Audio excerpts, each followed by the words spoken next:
Estaba con mi padre ayudándole en su taller cuando de repente un automóvil paró delante del taller, un Renault 12 blanco, años 80, y un hombre se bajó del coche y nos preguntó: ¿han visto ustedes a mi hijo? Tiene 18 años y no se ha presentado a filas.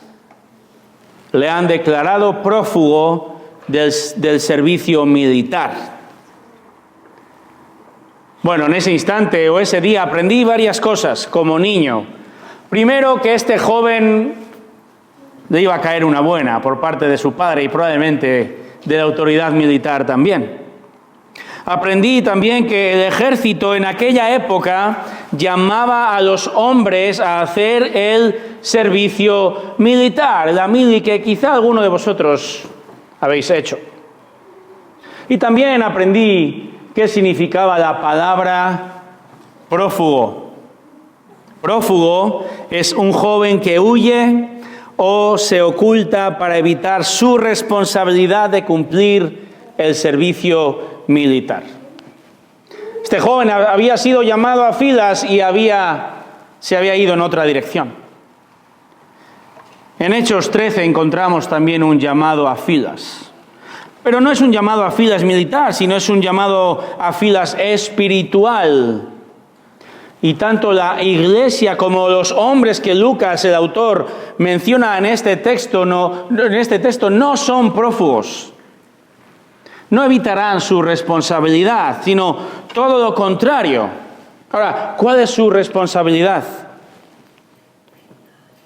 Id y haced discípulos de todas las naciones, dijo Jesús en Mateo 28, 19. Y nuestro autor, Lucas, escribe Hechos, un relato que es el desarrollo narrativo del versículo de Mateo. Lucas escribe cómo en las primeras décadas del cristianismo, la recién inaugurada iglesia vivió, respiró, transpiró el llamado a filas de Cristo, el hacer discípulos, el llamado misionero. Y es al comienzo de la narración en Hechos, capítulo 1, versículo 8, que Lucas registra por boca de Jesús el orden geográfico de este llamado. Jesús dice a sus discípulos antes de ascender de nuevo al cielo, les dice: recibiréis poder cuando el Espíritu Santo venga sobre vosotros y me seréis testigos en Jerusalén, la capital, en toda Judea, Samaria y hasta los confines de la tierra. Este es el orden. Es el orden que en el poder del Espíritu Santo la iglesia de Cristo va a estar capacitada para ir y hacer testigos en estos lugares, declarar, anunciar, predicar al mundo quién es Cristo y el plan de salvación en Cristo. Entonces, Lucas nos cuenta en el relato de Hechos, nos narra cómo los apóstoles y los nuevos discípulos van a llevar a cabo esta tarea encomendada, este llamado a filas.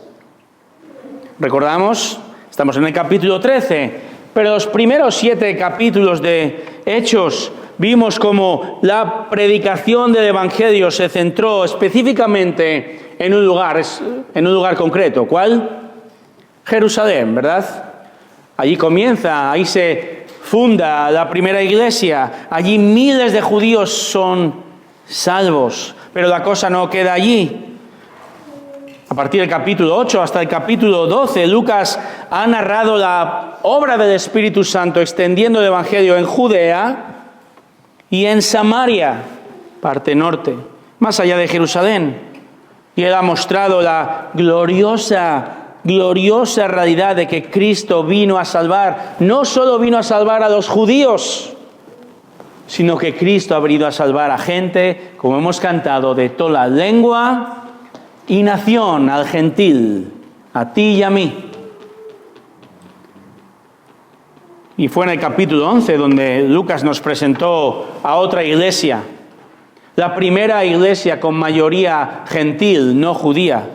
Estoy hablando de Antioquía.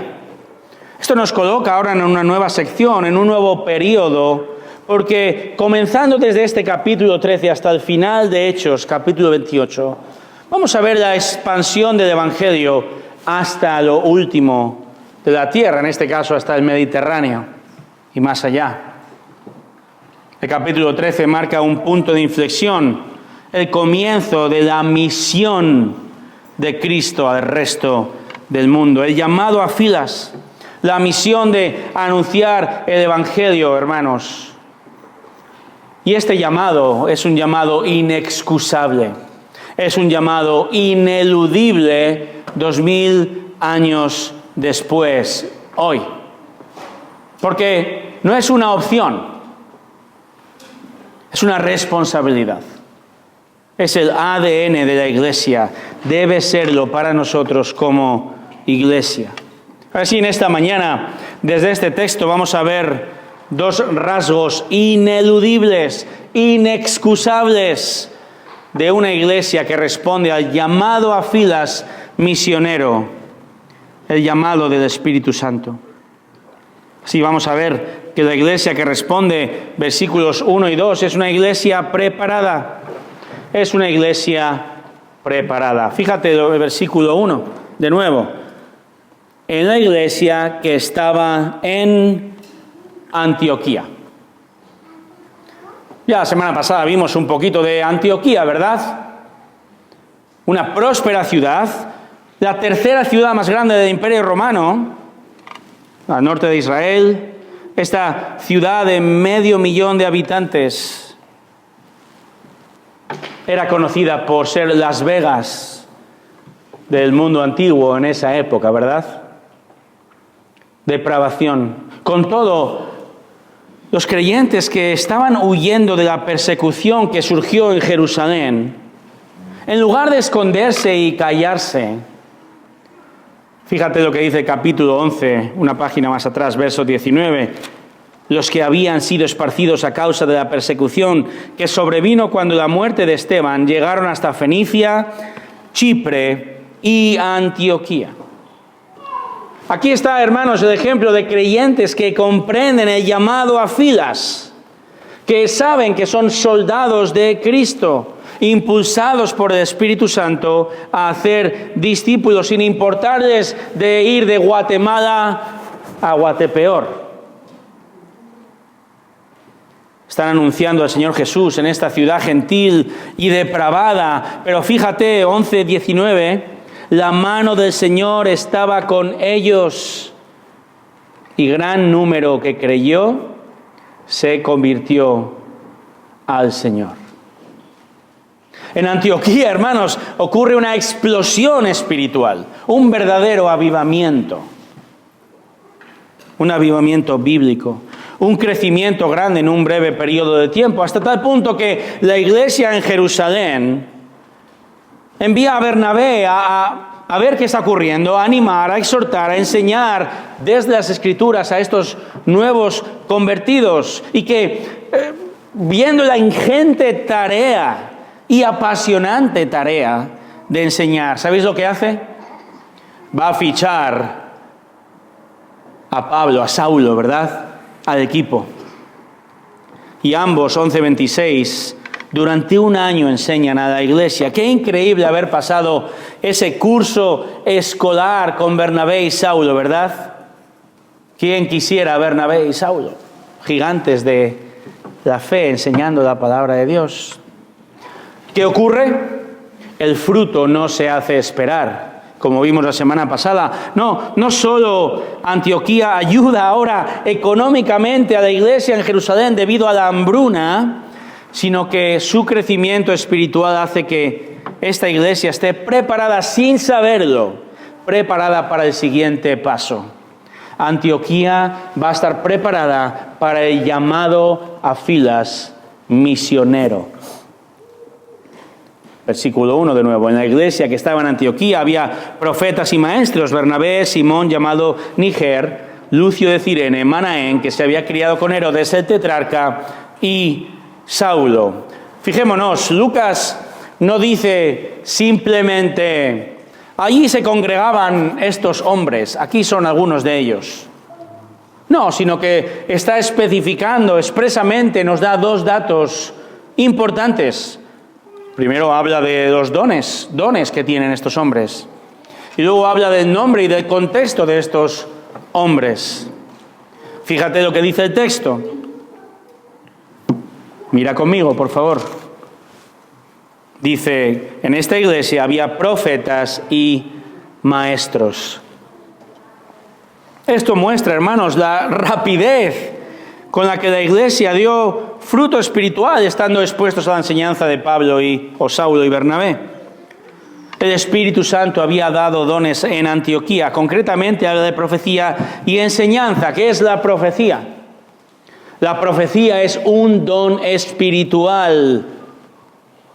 Fue un don espiritual fundamental, otorgado a algunos, y solo a algunos, al comienzo de la iglesia. Recalco esto, en el comienzo de la iglesia, dado solamente en el primer siglo de nuestra era, y paulatinamente fue siendo reemplazado por pastores y maestros, como Efesios 4 menciona. Los profetas del Nuevo Testamento siguieron la pauta de los profetas del Antiguo Testamento. Es decir, los profetas exhortaban, instruían, amonestaban, alentaban y en ocasiones revelaban acerca de eventos futuros, como Ágabo acaba de hacer en el capítulo 12 con el hambre, la hambruna. Ellos hacían todo esto al proclamar la palabra de Dios ya revelada en el Antiguo Testamento. Ellos proclamaban el Evangelio de Cristo y también a veces proclamaban nueva revelación, no tanto doctrinal, sino práctica, que venía de parte de Dios y que les daba en momentos y lugares concretos. Piensa en lo siguiente. El Nuevo Testamento no está escrito. Quizá Santiago ya está empezando a escribirse en esta época, años 40. Pero el Espíritu Santo sí que está obrando, está informando, está revelando su voluntad en este inicio de la iglesia. No en vano, Hechos de los Apóstoles, muy a menudo es llamado Hechos del Espíritu. Estos hombres eran profetas y también dice que eran maestros.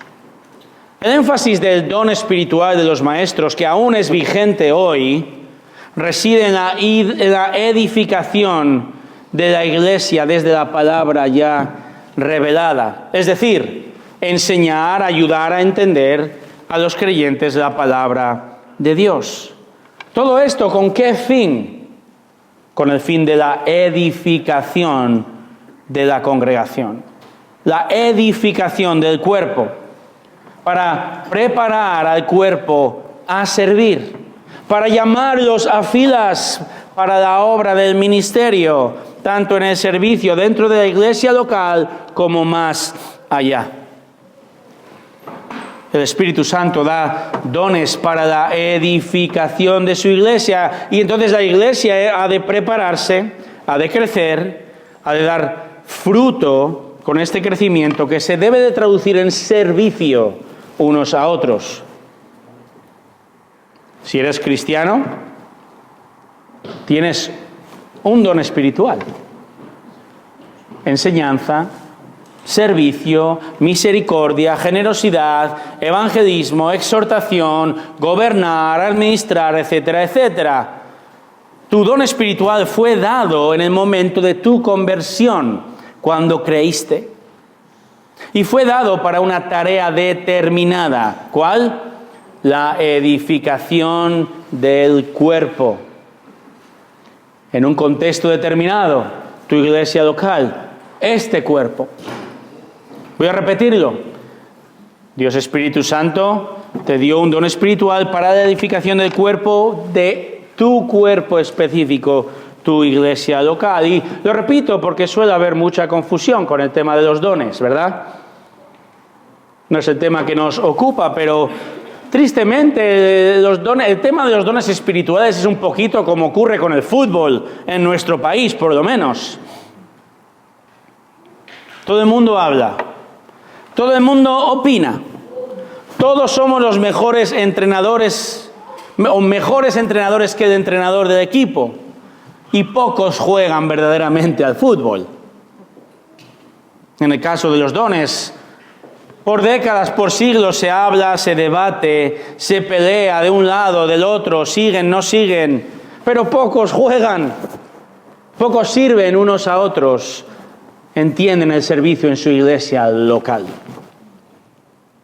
Se evita el punto principal, que tú eres llamado a servir en tu iglesia local con las capacidades que Dios te ha dado, sean dones espirituales, sean talentos adquiridos, sea tu estudio, sea tu fuerza, sea tu tiempo. Dios nos da dones para que nos edifiquemos entre nosotros, no para que edifiquemos al de fuera.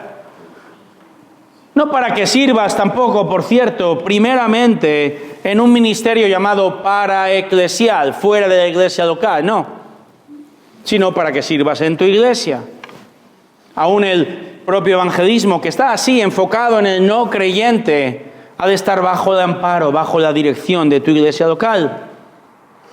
O ministerios de jóvenes, incontables ministerios de jóvenes aún en nuestra propia ciudad, no se encuentran bajo la autoridad, bajo el amparo de la iglesia local, sino de organizaciones misioneras que pueden tener su lugar y su beneficio, pero es la iglesia quien es llamada a ir, organizar, dirigir, liderar, servir. ¿O qué decir de la plantación de iglesias? Tristemente, muchos salen al campo misioneros a plantar iglesias y otras actividades bajo la tutela de organizaciones misioneras, que de nuevo pueden tener su lugar, pero no bajo el auspicio de la iglesia local. Es la iglesia local la que es llamada a enviar, liderar. Hermanos, Dios ha dado dones para su uso en la iglesia local. Primera de Corintios 14:12, si te estás preguntando un texto bíblico, dice Pablo: así vosotros también, puesto que anheláis dones espirituales, procurad abundar en ellos para la edificación de la iglesia. En otras palabras, quien no sirve en su iglesia puede que esté pecando contra Dios. Si eres miembro de la iglesia y no sirves, debes servir. El Espíritu Santo te llama a filas a servir. ¿Cómo? La pregunta es, ¿cómo puedo servir? De muchas maneras. Puedes comenzar sirviendo con tu servicio de oración, orando unos por otros. Ora por tu pastor, ora por tus pastores. Interésate por su crecimiento espiritual, por su salud, por su familia. Ora por la persona que tienes al lado, o delante, o detrás, o en la otra punta del salón. También puedes ayudar en necesidades. Puedes tomarte un café y preguntar cómo va el hermano o la hermana. Transporta al que lo necesita. Cuida a sus hijos una tarde. Trae algo para picar en las reuniones de oración o estudio bíblico. Ayuda a este hermano a pintar esa habitación de su casa, a limpiar las malas hierbas del jardín. Ayuda a esa hermana sola a mover este mueble pesado. Sirve a ese hermano que siempre viene con la camisa rota y ayúdale a coserla, como hizo Dorcas, ¿verdad? Hay cientos de cosas que podemos hacer unos por otros, que son servicio a la iglesia local. Sea entre semana, los martes, cuando nos reunimos, los domingos, en cualquier momento. Y si no eres miembro de la congregación y asistes con asiduidad, debes hacerte miembro de esta iglesia para servir activamente. Estamos en ese proceso ahora mismo. Lucas habla de dones. Y habla también, segunda parte del versículo 1, del contexto de estos hombres. Y ahora da una serie de nombres. Bernabé. Bueno, a Bernabé ya le conocemos, ¿verdad? Este chipriota es descrito como un hombre bueno y lleno del Espíritu Santo. Bernabé fue el padre espiritual de la congregación en Antioquía. Sigue mencionando a Simón llamado Niger. Niger viene, en la traducción nuestra, viene del latín, significa negro. probablemente una referencia a su tez oscura, vendría del norte de África. Leemos también de Lucio de Cirene. Cirene era una ciudad del norte de África, al oeste de Egipto. Habla de Manaén, que se había criado, dice el texto, con Herodes el tetrarca. Esto significa que probablemente Manaén era hermano de Herodes Antipas, aquel que había ordenado la muerte de Juan el Bautista, que era, por cierto, tío de Herodes Agripa, el de los gusanos, ¿verdad? Manaén es un cristiano que proviene de una familia acomodada, distinguida. Y por último, Lucas nombra a Saulo. Punto final. A secas. Saulo, Pablo, no necesita presentación. Saulo había sido salvado por Cristo cuando se le apareció en el camino, llamado por el Señor como apóstol a los gentiles. 5 hombres. En términos militares, aquí tenemos a los Navy SEALs. En España a los GEO, al Grupo de Operaciones Especiales, hombres entrenados para entrar en acción cuando se necesite, igual que está ocurriendo estos días con la UME, ¿verdad? La Unidad Militar de Emergencias, con tanta lluvia, o al menos la misma que en Santiago, pero no están preparados en el sur, digámoslo así, ¿verdad? Y la UME va a ayudar en la emergencia. 5 hombres, 5 procedencias, diversidades de contextos culturales, posiciones sociales, educación, edad, pero sirviendo a Cristo con un propósito común, su exaltación, preparando a la congregación para servir en la extensión del Evangelio. Concretamente, versículo 2, estos hombres, fíjate lo que dice, mientras ministraban al Señor y ayunaban, el Espíritu Santo dijo: apartadme a Bernabé y a Saulo para la obra a la que los he llamado. Lucas dice que estos 5 líderes de la iglesia estaban primero, dice que mientras ministraban al Señor. ¿Qué significa mientras? Significa que ellos estaban ya sirviendo activamente al Señor. Estaban sirviendo al Señor, dice el texto. Todo servicio, todo tu servicio es primera y primordialmente al Señor. Colosenses capítulo 3, verso 23. Todo lo que hagáis, hacedlo de corazón, como para el Señor y no para los hombres. Curiosamente, en Colosenses 3, el contexto es un contexto laboral. No pensemos que el servicio al Señor solo ocurre en el contexto de los domingos.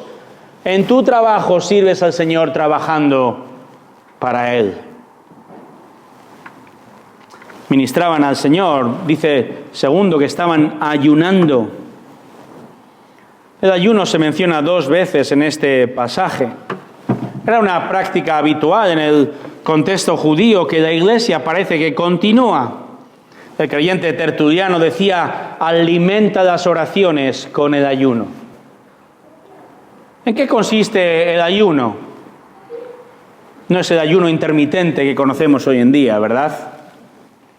En este contexto consistía en dejar de comer para poder dedicarse a la oración. Había una situación tan importante para esa persona o personas que dedicaban o decidían dejar de comer para poder estar orando al Señor y buscando su voluntad. Ahora, esta no es una práctica necesariamente obligatoria para nosotros hoy, aunque sí he de decir que es lícitamente observada por creyentes en momentos donde uno busca de manera excepcional la guía del Señor, como parece ser el caso aquí. El punto aquí, hermanos, es que el Espíritu Santo llama a una iglesia que se está constantemente preparando, que se está constantemente creciendo, que está madurando. Una iglesia que no crece no será usada por el Espíritu Santo. Ahora la narración se centra en 2 hombres en particular. El Espíritu Santo dijo: apartadme a Bernabé y a Saulo para la obra a la que los he llamado. Dios Espíritu Santo habla y ordena: apartadme a Bernabé y a Saulo para la obra a la que los he llamado. Es decir, en una gran congregación y dentro de un grupo de 5 personas, el Espíritu Santo expresa su voluntad y ordena apartar, separar a 2 hombres de manera específica, Bernabé y Saulo.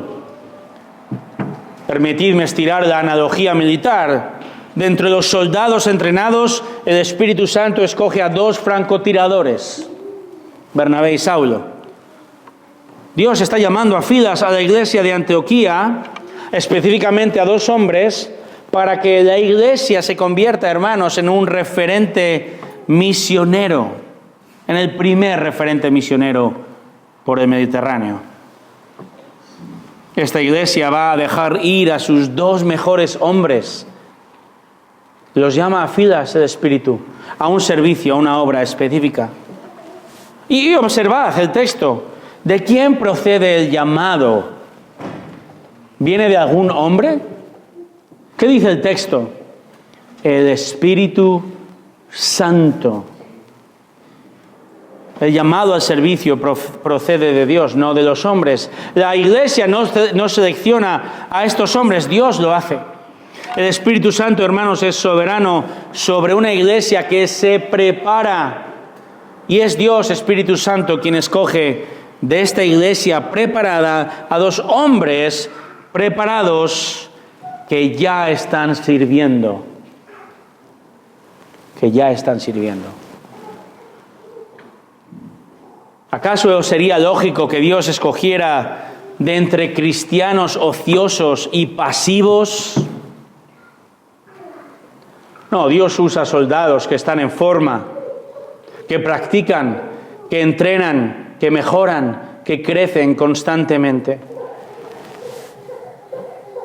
Dice el pastor John Piper que el libro de los Hechos es una acusación constante contra el cristiano de mero mantenimiento, contra el cristiano resignado, contra el cristiano pasivo, contra el cristiano de domingo y de sofá. Por eso el Espíritu llama a Bernabé y Saulo, 2 muy activos soldados que, lejos de convertirse en prófugos, en los Jonases del Nuevo Testamento, huyendo al otro lado, van a presentarse a Filas y llevar a cabo la gloriosa tarea de proclamar las buenas noticias del Evangelio de Jesucristo más allá. Esto es lo que vemos aquí, hermanos. El Espíritu Santo trabaja en la iglesia. Él da dones a la iglesia. Él trae crecimiento a la iglesia local por medio de la enseñanza de su palabra. Y no hay otro método, hermanos. No existe. Y es por medio de esta enseñanza fiel de la palabra, por líderes cualificados, que Dios prepara a la iglesia. Efesios 4, 11 al 13, termino con el 13, dice que Dios pone primero apóstoles, luego profetas y ahora pastores y maestros para capacitar a los santos. Que levante la mano los santos, vosotros creyentes. Así es, gracias por levantar la mano a algunos. Capacitar a los santos, a los creyentes, para la obra del ministerio, para la edificación del cuerpo de Cristo. En este contexto específico de Hechos, esta obra del ministerio implicó para estos 2 hombres salir por la puerta, irse lejos. Y también implicó para la iglesia, ¿sabes qué? Dejarlos ir. Y eso también requiere madurez, y eso requiere preparación, y eso requiere dejar en la iglesia a personas cualificadas para seguir enseñando. Hermanos, hay que estar preparados para irse, hay que estar preparados para dejar ir, y también hay que estar preparados para quedarse. Sea donde el Señor te llame a servirle, lejos o cerca, ministerio lejano, ministerio local. Hemos de ser fieles al llamado del Espíritu. Sea cual sea el caso, sea cual sea tu llamado a filas. La pregunta es, ¿crees que estás preparado? ¿Piensas que somos una iglesia preparada para que el Espíritu Santo nos llame y nos use en su soberana voluntad? Ya no vale decir, bueno, es que somos una plantación, ya veremos en el futuro. No, Antioquía era una plantación y no tenía los recursos que tenemos hoy. Bueno, ya vendrá la siguiente generación. Esto no es para mí. No, Dios te llama a filas hoy. Este es tu campo de entrenamiento. Este es tu periodo de instrucción. No sé si has visto alguna vez estas imágenes donde estos militares llegan frescos de casa, bajan del autobús al campo de entrenamiento intensivo. ¿Qué es lo primero que ocurre normalmente? Derrapan la cabeza, algunos no hace falta, pero derrapan la cabeza. Los someten a una dura disciplina física y mental.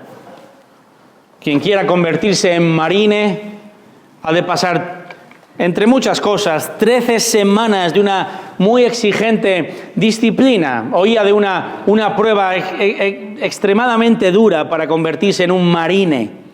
El crisol, la prueba de fuego, consiste en pasar 54 horas solo, sin dormir, buscándote la comida y realizando toda clase de tareas que asemejan un contexto de guerra. Muchos no la pasan. Y no estoy diciendo que esto es lo que vayamos a hacer aquí en la Iglesia Bíblica de Santiago, ¿verdad? No hay que pasar ninguna prueba de fuego, al menos no de esta manera, pero ¿crees que estás entrenándote, preparándote? ¿Te estás formando? ¿Estás creciendo? ¿Estás dando fruto para poder servirle al Señor y a su iglesia cuando llegue el momento? Quizá no puedes servirle 24 horas, 7 días a la semana activamente, ni te lo vamos a pedir. Y quizá tienes situaciones personales complejas. Eres una mamá con hijos, quizá tienes una enfermedad, quizá vives demasiado lejos o más de lo que quisieras. Pero todos podemos servir. De nuevo, las oraciones no entienden de distancia. Y ¿sabes qué? Nuestros teléfonos hoy tampoco. Estamos sirviéndonos unos a otros, orando unos por otros, conversando, preparándonos personalmente en la palabra de Dios, exhortándonos mutuamente en la palabra. Estemos congregados o disgregados, siempre tenemos oportunidad de servir, no hay excusas. Hermanos, que el Espíritu Santo encuentre una iglesia preparada, siempre en preparación. Cuando una iglesia está preparada, si el Espíritu Santo llama a alguien a filas, a salir a la obra, la iglesia no puede declararse prófugo o prófuga. La iglesia no puede esconder la cabeza, ha de presentarse a filas. Todos debemos presentarnos a filas, unos activamente yendo, otros activamente quedándonos, apoyando, sirviendo activamente en nuestro contexto local, ofrendando para el sostenimiento de los pastores, misioneros, el ministerio que ocurre, todos sirviendo al Señor con los dones que nos ha dado en el lugar donde nos ha puesto, aquí, en tu iglesia, en tu ciudad, o quizá en su voluntad, enviar algún día a alguna persona entre nosotros para servir a Cristo en otro lugar. Esa es la meta, esa es la voluntad, esa es la misión de Cristo. Mientras tanto, de nuevo, piensa, estoy preparado, me estoy preparando para servirle, sea cual sea el contexto. Estoy en la palabra de Dios. Estoy aprovechando las oportunidades que el Señor da para aprender su palabra en esta iglesia. ¿Tienes deseo de servirle? No huyas como aquel joven. No huyas de tu responsabilidad. Sé obediente. Prepárate y sé obediente. La obediencia es el segundo rasgo que es ineludible, es inexcusable, es, palabra nueva para mí, ineluctable. No se puede luchar contra este llamado. El segundo rasgo de una iglesia que responde al llamado a filas misionero del Espíritu es que hemos de ser una iglesia obediente. Verso 3, fíjate lo que dice. Entonces, después de ayunar, orar y haber impuesto las manos sobre ellos, los enviaron. El versículo 3 muestra la respuesta de una iglesia obediente, una iglesia preparada en la palabra de Dios, en el poder del Espíritu, y ahora obedece el llamado. Pero fíjate lo que hace la iglesia antes. Antes de despedir a Bernabé y Saulo, la iglesia hace algo, 3 algos: ayunan, oran, imponen las manos. El texto no nos dice cuánto tiempo ayunaron y oraron, pero creo que lo hicieron por 2 motivos. Primero, si el Espíritu Santo había hablado por medio de un profeta, la iglesia quería cerciorarse de que este mensaje era fidedigno, era auténtico. Por esto este énfasis en ayuno y oración. Esto habla de la prudencia de estos hermanos en Antioquía. Pero también ayunaron y oraron porque la tarea era tan grande que requería toda intercesión posible.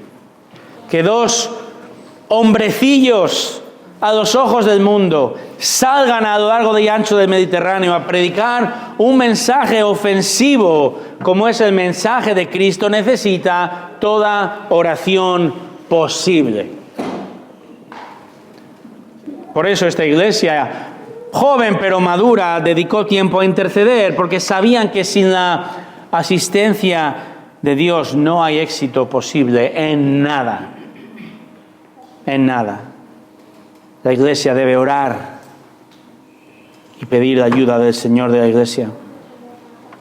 Dice también, en tercer lugar, ayunaron, oraron, dice, después de haber impuesto las manos sobre ellos. Imponer las manos es una frase significativa, es un símbolo de identificación. La iglesia discierne que es la voluntad de Dios, Espíritu Santo, de escoger a 2 y enviarles.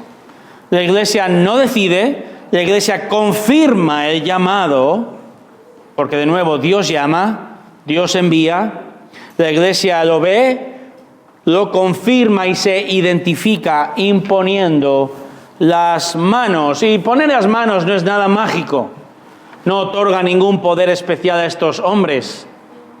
La imposición de manos implicaba identificarse con esta obra que iba a ocurrir y bendecir el llamado a filas de Dios, en este caso a Pablo o Saulo y Bernabé. De nuevo, 2 salen, el resto se queda. No toda la iglesia sale a la obra, pero Bernabé y Saulo van a ser la extensión de la iglesia en otro lugar. Antes de partir hacia la India, en el año 1793, William Carey, el padre de las misiones modernas, dijo a su querido amigo Andrew Fuller, le dijo lo siguiente: yo bajaré al pozo si vosotros sostenéis la cuerda. Yo bajaré al pozo si vosotros sostenéis la cuerda. Fuller respondió: mientras vivamos, nunca soltaremos la cuerda. Hermanos, la iglesia confirma, apoya, intercede, sostiene al que envía. Y Bernabé y Saulo serán el otro extremo de la cuerda de la iglesia de Antioquía para alcanzar a los perdidos.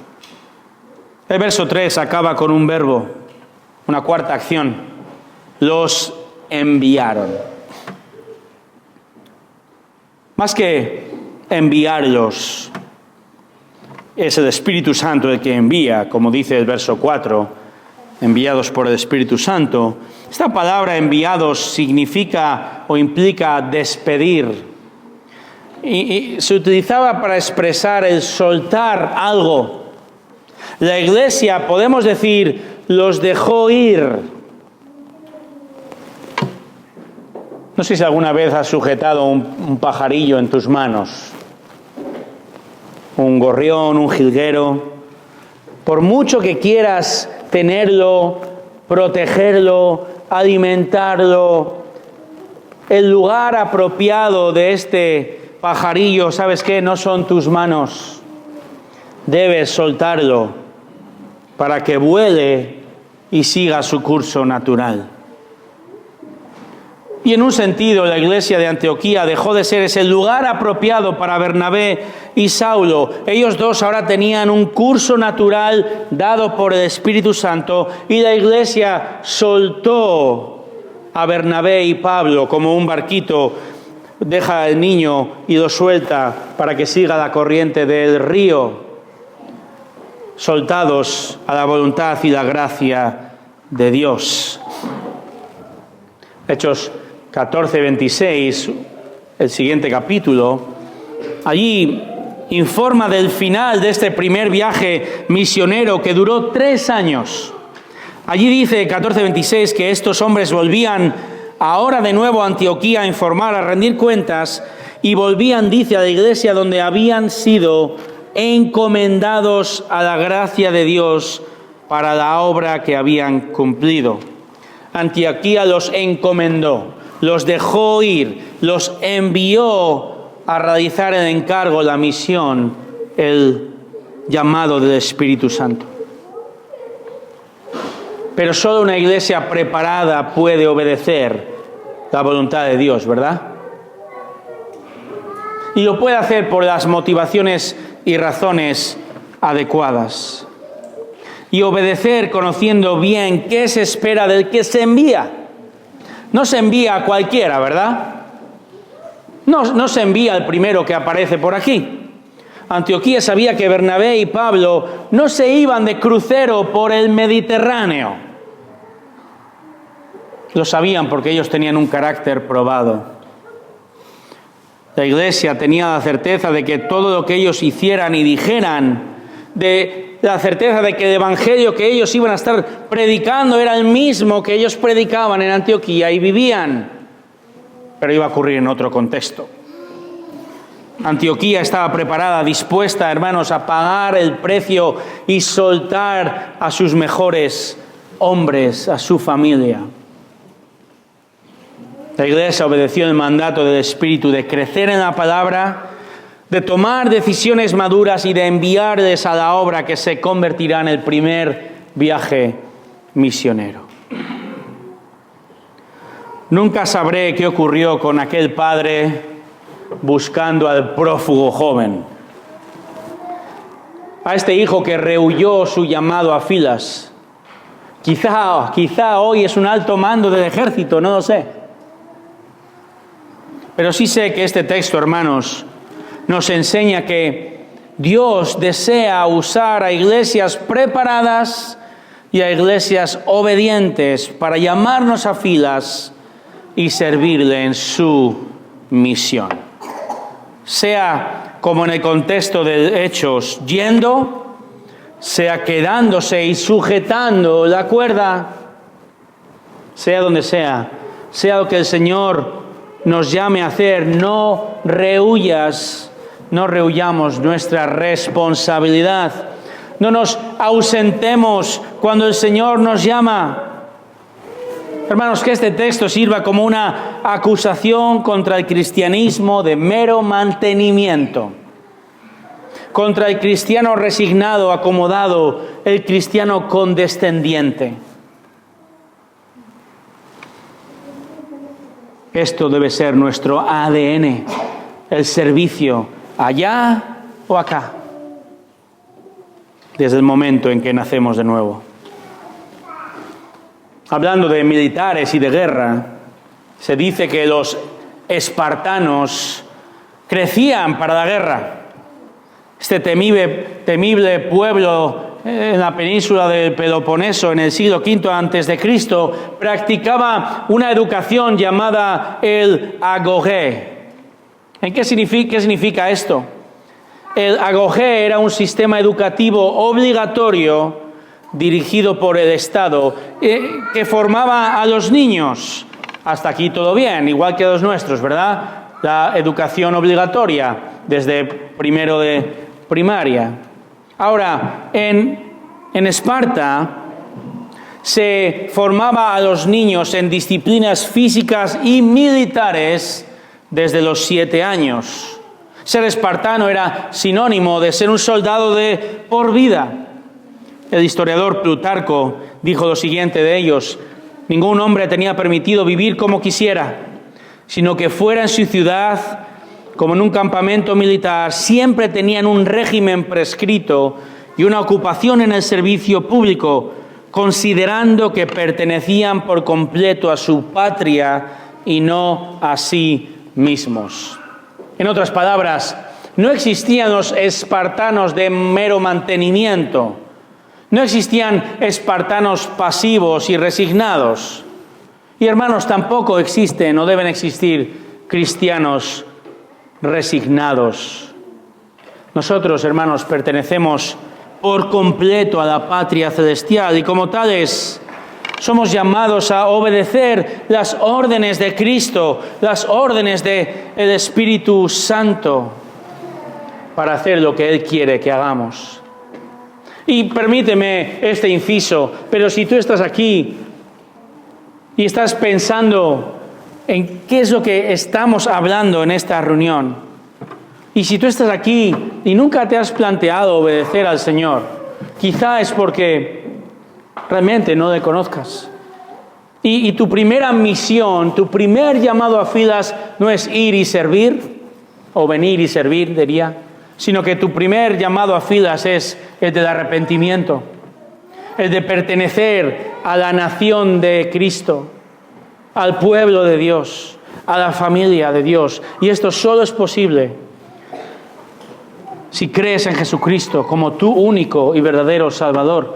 Si confías en que Él murió en la cruz por tu pecado y pones tu vida a sus pies y declaras al Señor como capitán de tu vida desde ahora y para siempre. Ese es tu llamado si no crees. Y si crees y eres parte de su iglesia, de nuevo la pregunta es: ¿estoy preparado? ¿Voy a obedecer el llamado del Señor? Quizá algún día saliendo a las misiones, ¿por qué no? Yo no nací y crecí pensando que iba a terminar plantando una iglesia en Santiago de Compostela. El Señor llama. Hemos de estar preparándonos y dispuestos a obedecer. Prepárate para obedecer su dirección. Algunos me acusan de inventarme palabras. Pues bien, voy a hacer honor a la acusación. No profugues. No profugues. No resistas. No eludas tu responsabilidad. No te declares objetor de conciencia. Sea aquí, sea allá, sea donde sirvamos. Estemos dispuestos, hermanos, a pagar el precio del privilegio de ser llamados a filas. Oremos.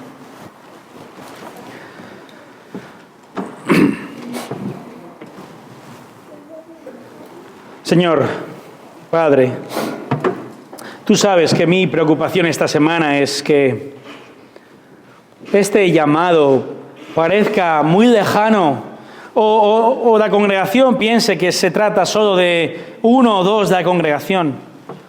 No, Señor, el llamado a filas implica a todos nosotros en el lugar donde nos has colocado. Tú nos llamas a ir y a hacer discípulos y hemos de hacerlo, sea metiendo toda nuestra casa en un camión o un avión o un barco y irnos al otro lado del mundo, sea quedarnos en nuestro barrio el resto de nuestra vida. Tú nos llamas, oh Señor, a servirte, a prepararnos, a ser una iglesia sabia en la palabra de Dios, sabia en vivir de acuerdo a tus designios. Una iglesia que obedece el llamado. Ayúdanos a estar preparados para responder en obediencia. No seamos cristianos cómodos de mero mantenimiento, sino constantemente aprendiendo, constantemente obedeciendo y con la carga en nuestros hombros espirituales de servirte. Oh Señor, llámanos, úsanos para proclamar tu evangelio a lo largo y ancho de este barrio, esta ciudad, esta provincia, este país tan oscurecido, este mundo bajo el dominio de Satanás. Señor, te pedimos, te rogamos que hagas tu obra en tu iglesia aquí en Santiago. En el nombre de Jesús. Amén.